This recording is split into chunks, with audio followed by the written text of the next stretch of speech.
So True Story starts with a high school rumor. It's a wild party, and a toxic rumor starts at this party, a rumor about a sexual assault.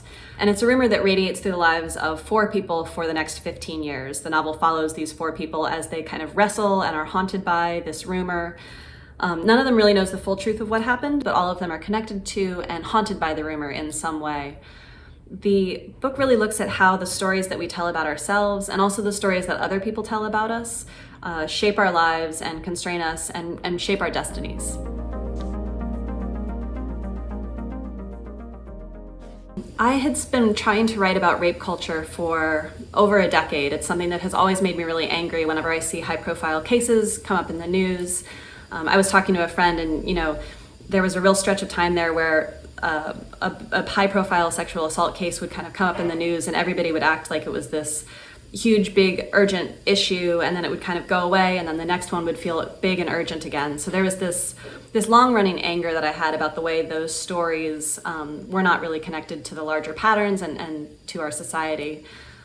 What made me able to write about it in True Story, and what I felt like the key for me and what's important about this book, is that the way True Story deals with the issue, it looks at the responsibility that everybody in society has to these instances. It's not just about the perpetrator and the victim, but what role do the bystanders play, and how can we all play a role in being more responsible and making sure everybody is protected.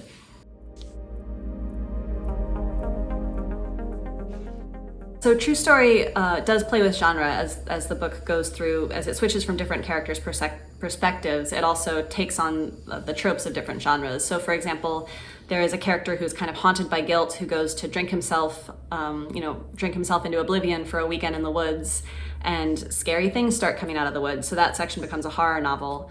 There's a piece later on where there's a character who's a ghostwriter who is she gets a mysterious client, and it seems weirdly connected to that original rumor in high school, and so that section becomes a noir as it draws her back to the truth. There's also found documents in the book. There's pieces of college application essays, sort of child home movie screenplays. The reason the book plays with these different genres and styles is that, in one side, it kind of mirrors the way that stories about sexual assault get pieced together into public narratives. Different testimonies and pieces of so-called evidence get kind of patchworked together. So the book reflects that reality. The fun thing, or the part for me also that was important about playing with genre, was that we all sort of take these ideas that we get from the movies and books that are really shape our society in really subtle ways, the tropes and our expectations about the way things usually go. We take those from the movies, and they feel so natural in the place of a story, but often they're invented, or they're artificial, or they're a certain value system that we don't necessarily have to accept for our own lives. So, it was a challenge to play with these different styles in the book, but I think the freedom that I hope that it gave to me, and I hope that it gives to the reader, is the freedom to look at these expectations that we inherit from media and question how much we really want that to shape who we are.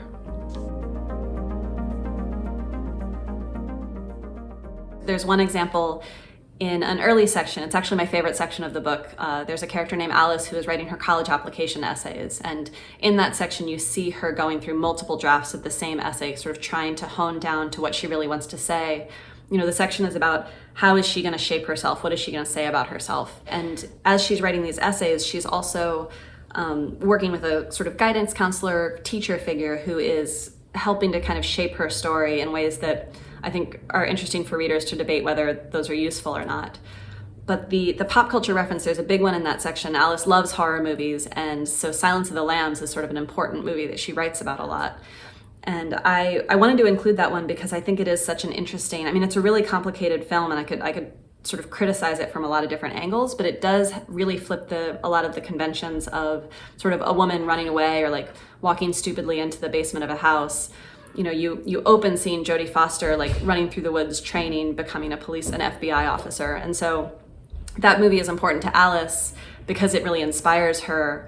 And then that inspiration gets kind of thwarted because other characters think it's weird that she likes horror movies. So it became a useful way to think about the way that both our own expectations, like the things we love from the movies, and then how other people kind of interpret those expectations, how they can constrain us all.